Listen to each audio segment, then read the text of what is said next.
नमस्कार दोस्तों, स्वागत है आपका सफल होम्स के इस मंच पर। और उम्मीद है आपकी तैयारी बेहतर चल रही होगी और चीज़ों से लगातार अपडेट होते रहे होंगे आप। ठीक है। और ये बात आपको पता होगी कि आपकी जो प्रैक्टिस सेट है आपका, वो 8 बजे से भी चलाया जा रहा है, जो कि इस समय लगातार चल रहा है और काफ़ी अच्छा रिस्पांस मिल रहा है। तो मेरा ये रिक्वेस्ट है आप लोगों से कि उन प्रैक्टिस सेट को ज़रूर फॉलो करें, है ना, क्योंकि अब समय बहुत कम बचा है आपके लिए। ठीक है। तो आप ज़्यादा से ज़्यादा प्रैक्टिस सेट लगाने का प्रयास करें। और जैसा कि मैंने कल बताया था आपको कि ज्योग्राफी पार्ट में जो ये अपना रहेगा पार्ट, आज का जो लास्ट पार्ट रहेगा। ठीक है, क्योंकि अब समय कम बचा है तो हम लोग अब डिटेल में चीज़ों को पढ़ने से अच्छा है सिर्फ प्रैक्टिस सेट पे फोकस करें। ठीक है। तो वो चीज़ें आपकी चल रही हैं तो उसको फॉलो करिए और चीज़ें बेहतर होंगी आपकी। ठीक है, भरोसा रखिए अपने ऊपर। चलिए। तो थोड़ा जुकाम है ना, कुछ अगर दिक्कत हो, अनकंफर्ट हो आपको तो माफ़ करिएगा उसके लिए। चलिए। तो आज का टॉपिक रहेगा, कल हमने जो किया था क्वेश्चन, कल हमने देखा था लास्ट क्वेश्चन की त्रिपुरा अपने उत्तर दक्षिण पश्चिम में किससे घिरा हुआ है। तो हमने क्या देखा था, बांग्लादेश से घिरा हुआ है। ठीक है। चलिए। तो आज का चैप्टर रहेगा अपना जलवायु तथा मौसम। जलवायु तथा मौसम। ठीक है। अब जलवायु तथा मौसम में हम क्या क्या क्वेश्चन देखने वाले हैं वो आगे हैं आपके सामने। ठीक है। पहला क्वेश्चन क्या बोल रहा है, भारत का विभाजन होने पर भारत और पाकिस्तान के बीच सरहद बंदी के रूप में 17 अगस्त 1947 को निम्नलिखित में से कौन सी लाइन प्रकाशित की गई थी। सिंपल सी बात पूछ रहा है ये कि भारत और पाकिस्तान के बीच में कौन सी लाइन, जो सीमा रेखा है उसका नाम क्या है। सिंपल सी बात है, इंडिया और पाकिस्तान की बात आती है ना, तो खतरे वाली बात रहती है, थोड़ी युद्ध वाली बात चलती है ना हमेशा कि युद्ध होगा या फिर दुश्मन देश है, ऐसा कुछ करके करते हैं, लेकिन हालांकि दुश्मन देश है नहीं अभी, है ना, दुश्मन देश की परिभाषा अलग होती है। चलिए। तो क्या हो जाएगा यहाँ पर, रेड। रेड कलर याद रखिएगा, क्या हो जाएगा आंसर, रेड क्लिफ लाइन। ठीक है। पाक स्टेट कहाँ पर है, कल हमने पढ़ा था, भारत और श्रीलंका के बीच में। ठीक है। डूरंड लाइन इधर अफगानिस्तान वाला, मैकमोहन चाइना। ठीक है। चलिए, ध्यान रहेगा इतना। Very good. अगला क्वेश्चन देखिए, भारत के उत्तर पश्चिमी भाग में निम्न में से किस एक के कारण शीतकाल के दौरान वर्षा होती है। देखिए, जब मानसून पढ़ेंगे हम लोग, वर्ल्ड ज्योग्राफी पढ़ेंगे और भारतीय ज्योग्राफी में भी पढ़ेंगे हम लोग, है ना, भारतीय भूगोल में भी पढ़ेंगे ये चीज़ कि पश्चिमी विक्षोभ का क्या क्या भूमिका होता है भारत के मानसून पर या भारत के जलवायु पर। ठीक है, बहुत ही प्रमुख भूमिका होती है। मानसून के बनने में भी पश्चिमी विक्षोभ का बहुत बड़ा योगदान है। जो ऊपर जेट धाराएं चलती है ना पश्चिमी विक्षोभ के ऊपर, है ना, पश्चिमी विक्षोभ के ऊपर जो जेट धाराएं चलती है उसका भी बहुत बड़ा योगदान है भारतीय मानसून के बनने में। ठीक है, वो हम समझेंगे क्या क्या कारण है, 4-5 कारण है जिनकी वजह से वो हाई प्रेशर बन पाता है या लो प्रेशर बन पाता है। हाई प्रेशर वहां से बन पाता है, तब यहाँ लो प्रेशर बनता है, तब जाके वहां से हवा यहाँ आती है। ठीक है, मानसून वहाँ इसी डायरेक्शन में आता है। आखिरकार क्या कारण है कि जो मानसून है आपका वो दक्षिण पश्चिम से लेकर के उत्तर पूर्व में आता है। कुछ तो कारण होगा ना, यही डायरेक्शन क्यों है, सब समझेंगे हम लोग। ठीक है, बस इंतजार करिए, आर यारो का बैच आने वाला है। ठीक है, उसमें हम लोग डिटेल में डिस्कस करने वाले हैं ज्योग्राफी, वहां पर समझेंगे चीज़ों को। अभी आप क्या सिंपल याद रखिए कि भारत के उत्तर पश्चिमी भाग में निम्न में से किस के कारण शीतकाल के दौरान वर्षा होती है, तो वो पश्चिमी विक्षोभ। पश्चिमी विक्षोभ किसके कारण आता है, भूमध्य सागरीय जलवायु होता है ये, भूमध्य सागरीय, भूमध्य सागरीय जल जी सागरीय जलवायु। ठीक है। चलिए, ध्यान रहेगा इतना। Very good. नेक्स्ट क्वेश्चन देखिए, भारत में ग्रीष्मकालीन मानसून के प्रवाह की सामान्य दिशा निम्नलिखित में से कौन है। ग्रीष्मकालीन मानसून अभी हमने डिस्कस किया ना, अभी जब बताया कि दक्षिण पश्चिम से लेकर के दक्षिण पश्चिम से उत्तर पूर्व, जैसे मान लीजिए ये अगर भारत है आपका, ठीक है, तो दक्षिण पश्चिम से लेकर के उत्तर पूर्व की तरफ जाती है ये। ठीक है, ध्यान रहेगा इतना। चलिए, वेरी गुड। पश्चिमी विक्षोभ अगला क्वेश्चन है आपका, पश्चिमी विक्षोभ जिस कारण उत्तर पश्चिम भारत में बारिश कर, अच्छा, यहां पर वो होना चाहिए, ब्लैंक होना चाहिए था। अच्छा नहीं, लाइन ही है, पश्चिमी विक्षोभ जिस कारण उत्तर पश्चिम भारत में बारिश होते हैं उसका उत्पत्ति स्थल है। मतलब ये कहना चाह रहा है कि पश्चिमी विक्षोभ जिसके कारण आ रहा है उसका उत्पत्ति स्थान क्या है। तो क्या अभी देखा हमने, भूमध्य सागर कहाँ पड़ता है ये तो पता होगा गुरुजी, यूरोप में। ठीक है, यूरोप में होगा। जिनको पता है उन गुरुओं का धन्यवाद। ठीक है, जिनको नहीं पता है वो लोग सोचिए, है ना, एग्जाम लगे हैं, 20 दिन बचे हैं सिर्फ। चलिए। तो क्या हो जाएगा आंसर, भूमध्य सागर। ठीक है, काला सागर कहाँ है, कैस्पियन सागर कहाँ है, अरब सागर कहाँ है, इमेजिन कर पा रहे हैं ना।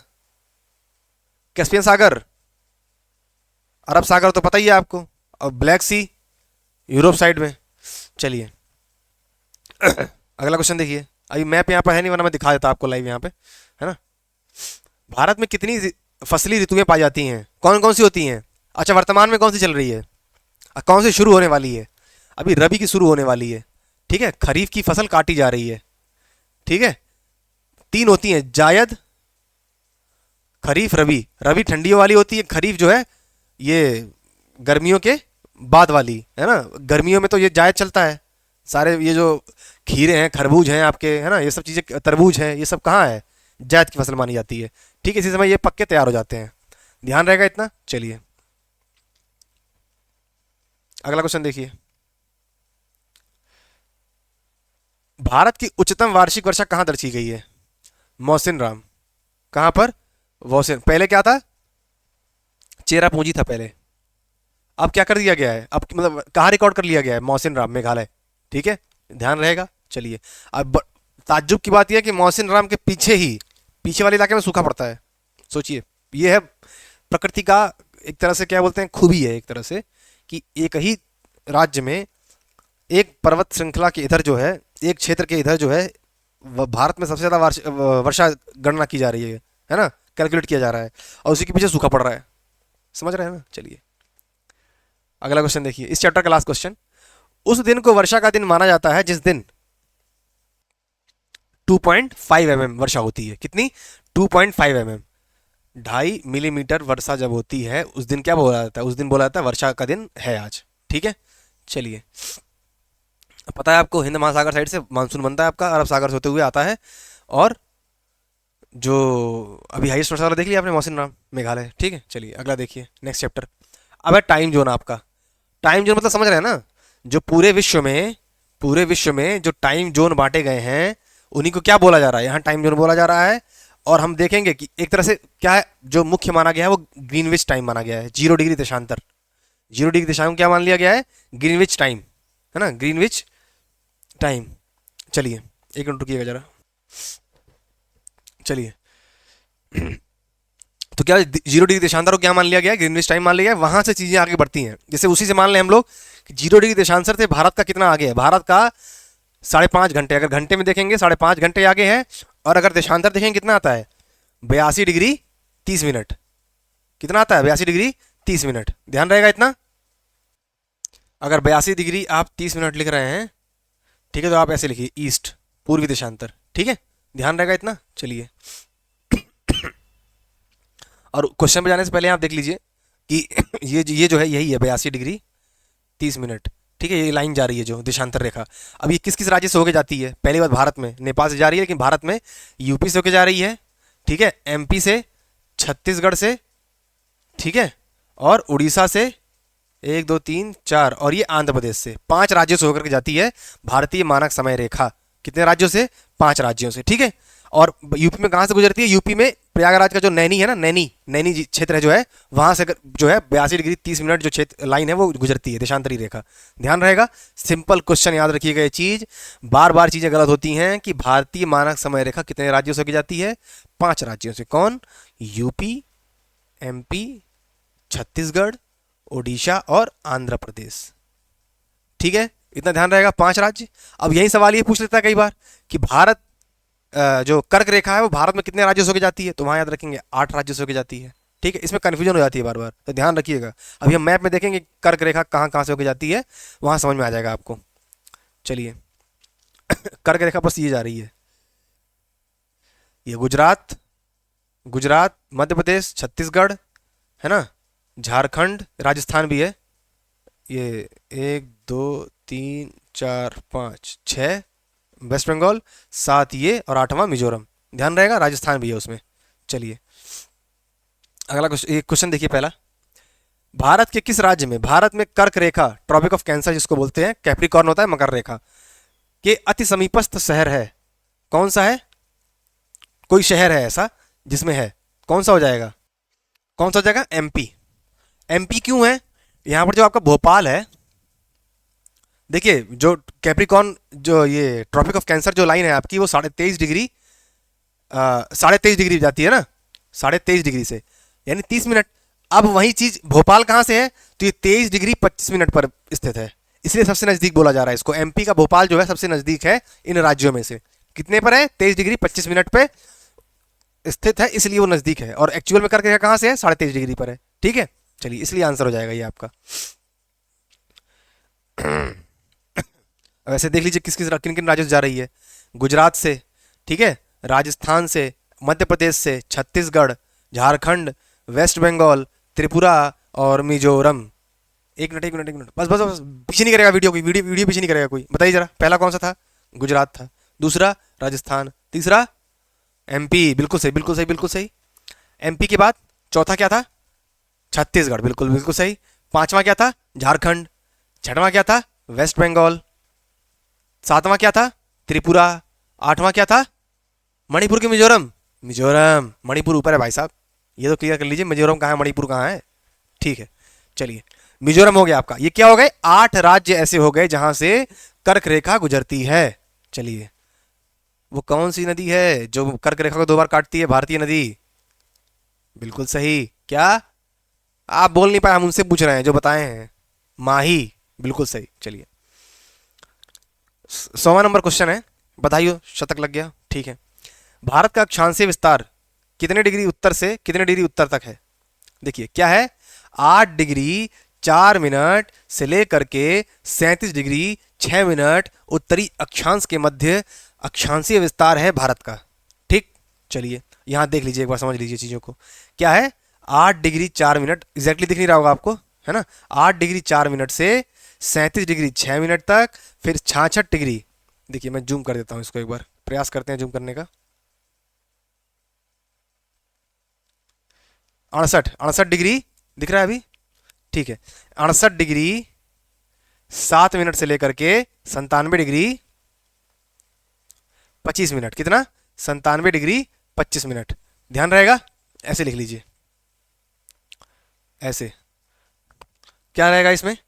आपको ध्यान रखना है, रुकिए थोड़ा सा।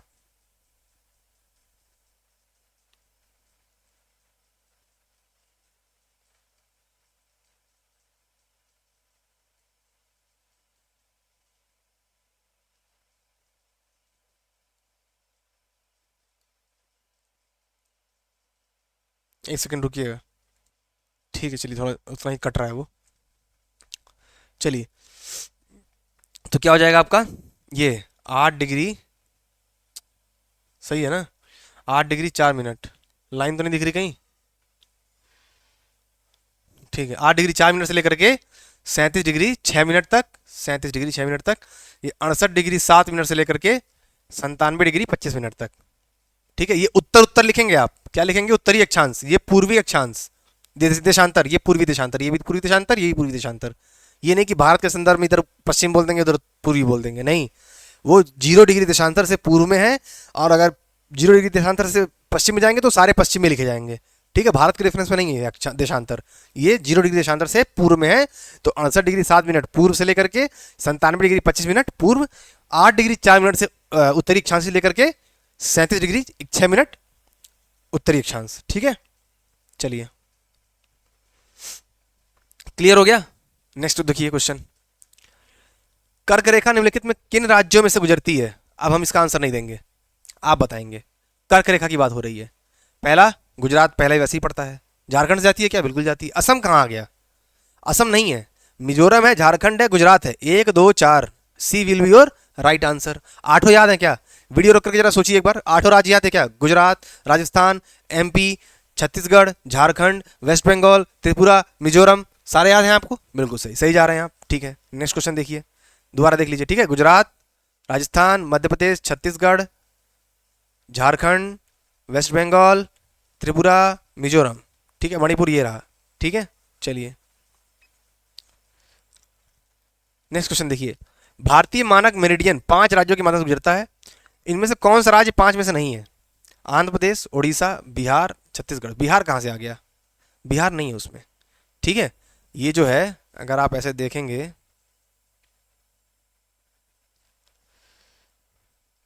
तो ये जाती है लाइन। ठीक है, तो यूपी हो जाएगा, झारखंड हो जाएगा, ये आपका ये यूपी नहीं, यूपी, छत्तीसगढ़, उड़ीसा, आंध्र प्रदेश। ठीक है, यहाँ देख लीजिए, आप दोबारा देख लीजिए, यूपी, एमपी, छत्तीसगढ़, उड़ीसा, आंध्र प्रदेश, 5 राज्य जो हैं आपके इस लाइन से होकर के गुजरते हैं।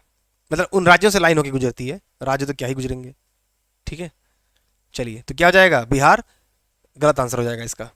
अगला देखिए, भारत का मानक समय मेरिडियन कौन सा है? अभी देखा हमने 82 डिग्री 30 मिनट पूर्वी देशांतर, ईस्ट यानी पूर्वी देशांतर। ठीक है, चलिए, ये क्या है, नॉर्थ अक्षांश, ये अक्षांशीय विस्तार है। ठीक है, 68 डिग्री 7 मिनट पूर्वी देशांतर क्या है आपका, ये जो भारत का पश्चिमी क्षेत्र है वहां से लेकर के पूर्वी क्षेत्र तक क्या हो जाएगा, ये 97 डिग्री 25 मिनट पूर्वी देशांतर। ठीक है, चलिए, यहाँ पर 8 डिग्री 4 मिनट रह गया, वो भी लिख देते हैं। ठीक है, नॉर्थ अक्षांश लेटिट्यूड। चलिए,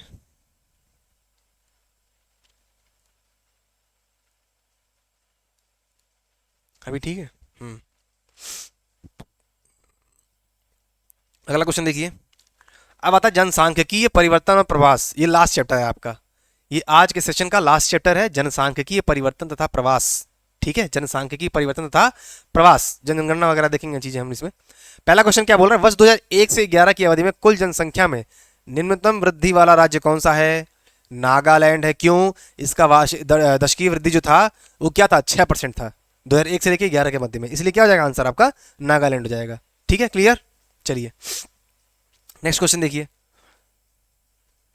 वर्ष 2001 से 11 की अवधि में उत्तर प्रदेश की दशकीय जनसंख्या वृद्धि रही है दर, दशकीय जनसंख्या वृद्धि दर कितनी रही है उत्तर प्रदेश की, कितनी रही?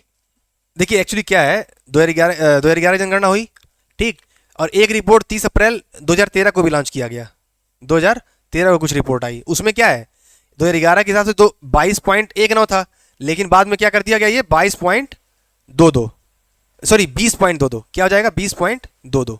ठीक है, 20.22, 22 नहीं, ये 20.19, फिर क्या हो गया 20.22 हो गया बाद में। ठीक है, चलिए ध्यान रहेगा इतना। चलिए, तो आंसर क्या हो जाएगा आपका, आंसर हो जाएगा आपका B will be your right answer. चलिए, नेक्स्ट क्वेश्चन देखिए, 105 नंबर, भारत में अंग्रेजों के समय प्रथम जनगणना हुई, किसके समय? लॉर्ड मेयो, 1872 के समय, लॉर्ड मेयो के समय हुई। उसका जब दशकीय रूप से नियम मतलब दशकीय अंतराल पर नियमित रूप से हुआ तो 1881 में वो रिपन के टाइम में हुआ था, रिपन आ गए थे उस समय। ठीक है, और ये मेयो थे उस समय। ठीक, याद रहेगा, रिपन कब थे, जब दशकीय अंतराल पर नियमित रूप से शुरू हुआ तब कौन थे, रिपन। और पहला जनगणना पूछा जाए, ये पीसीएस में क्वेश्चन आया था प्रीलिम्स में, ठीक है, तो वो क्या हो जाएगा आपका, मेयो हो जाएगा। ठीक है, चलिए अगला क्वेश्चन देखिए,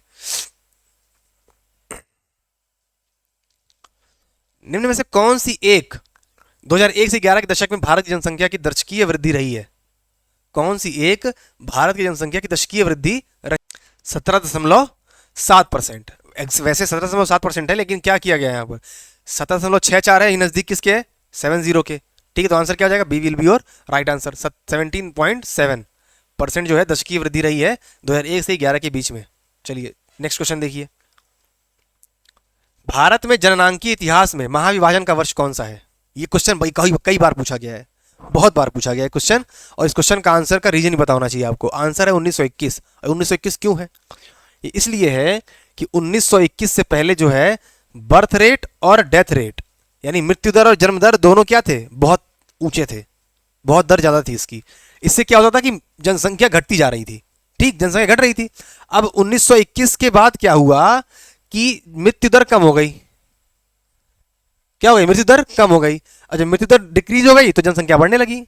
इसलिए क्या है 1921 को जनांकीय ये समय का महाविभाजन का सबसे बड़ा समय माना जाता है 1921 को। ठीक है, इसलिए आंसर क्या हो जाएगा आपका 1921 जो है इतिहास में महाविभाजन का वर्ष है। जनांकीय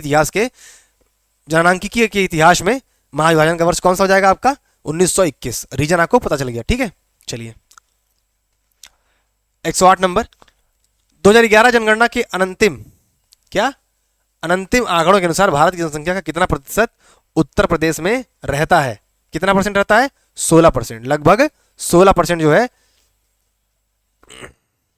16.49 कह लीजिए या 16.52 कह लीजिए। ठीक है, कितना हो जाएगा, लगभग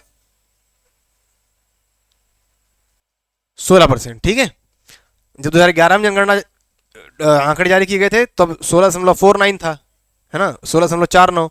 और जब 30 अप्रैल 2013 को 2011 की जनगणना के अंतिम आंकड़े जारी किए गए तो 16.52 हो गया था ये।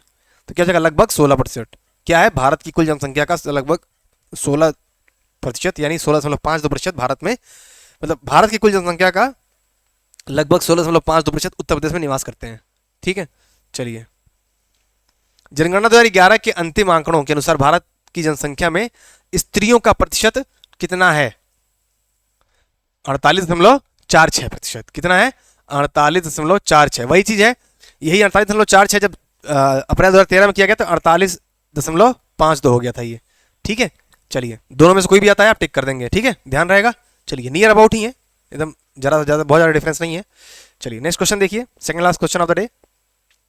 जनगणना 2011 के अंतिम आंकड़ों के अनुसार उत्तर प्रदेश की कुल जनसंख्या का 1 से 11 के दौरान दशकीय वृद्धि दर कितना था। अभी हमने देखा ऊपर कि जब 2011 में जनगणना आंकड़े जारी किए गए तो 20.09 हो गया था पहले, और फिर जब 30 अप्रैल 2013 को जारी किए गए अंतिम आंकड़े 2011 जनगणना के तब 20.22 हो गया था इसका। तो आंसर क्या हो जाएगा यहाँ पर आपका, D will be your right answer. ठीक है, चलिए, अगर 20.22 भी आता है तो आप आंसर टिक कर देंगे। चलिए, लास्ट क्वेश्चन आज के सेशन का।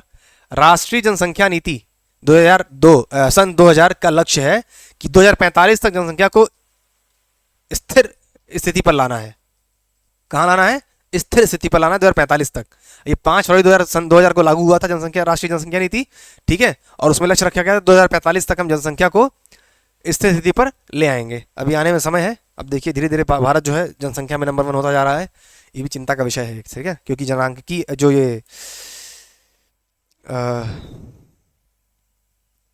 बोलते हैं ना, ये जो जनसंख्या अगर आपका अर्थव्यवस्था में लाभ योगदान नहीं कर पा रही है तो वो क्या हो जाती है, एक अभिशाप बन जाती है। ठीक है, चलिए, जनांकीय लाभांश नहीं हम लोग ले पा रहे हैं। ठीक है, ये शब्द था एग्जैक्टली। तो अब यहाँ पर इंडियन ज्योग्राफी का सेशन अपना है खत्म होता है। इतने ही क्वेश्चन थे, है ना, सारे क्वेश्चन कवर कर लिए हम लोगों ने। तो उम्मीद है इन वीडियो से कुछ ना कुछ सीखने को मिला होगा आपको। और हम आपसे विनम्र निवेदन करेंगे, हाथ जोड़ के निवेदन करेंगे कि आप जो प्रैक्टिस सेट चल रहा है आपका वो जरूर फॉलो करिए, वहाँ से बहुत लाभ मिलेगा आपको, है ना। अब आजकल शायद 8वां या 7वां सेट चल रहा है। ठीक है, वो रेगुलर चल रहा है, 8 बजे शाम को लाइव होते हैं सर, वहाँ से आप चीज़ें प्रैक्टिस कर सकते हैं। सारे सब्जेक्ट का पूरा 100 क्वेश्चन डिस्कस किया जाता है उसमें। ठीक है, और जो भी हो सका इंडियन ज्योग्राफी हमने डिस्कस किया आपके साथ। और जल्द ही आर का बैच पॉलिटी और ज्योग्राफी का शुरू होने वाला है, तो उसमें जो भी इच्छुक लोग हों वो उसमें जुड़ सकते हैं। हालांकि फिलहाल अभी आप अपना जो पेट एग्जाम लगा हुआ है उस पर फोकस करिए। ठीक है, और जो आर के लिए डेडिकेटली फोकस्ड हैं और ये वीडियो देख रहे हैं, इस हिस्से को देख रहे हैं, तो आप लोग आर के लग जाइए, क्योंकि वैकेंसी 181 घोषित हुई थी पहले नोटिस के द्वारा। अब 411 नोटिफिकेशन में जो मूल नोटिफिकेशन आया है उसमें 411 कर दी गई हैं, वो भी बढ़ सकती हैं अभी, है ना। आर की जो पोस्ट हैं वो और बढ़ सकती हैं, 350 तक पहुंच सकती हैं। ठीक है, सिर्फ आर की बात कर रहा हूँ मैं। चलिए, तो इसी उम्मीद के साथ आपसे अब विदा लेते हैं। तब तक के धन्यवाद और अपना ध्यान रखिएगा, स्वस्थ रहिएगा। ठीक है, थैंक यू सो मच।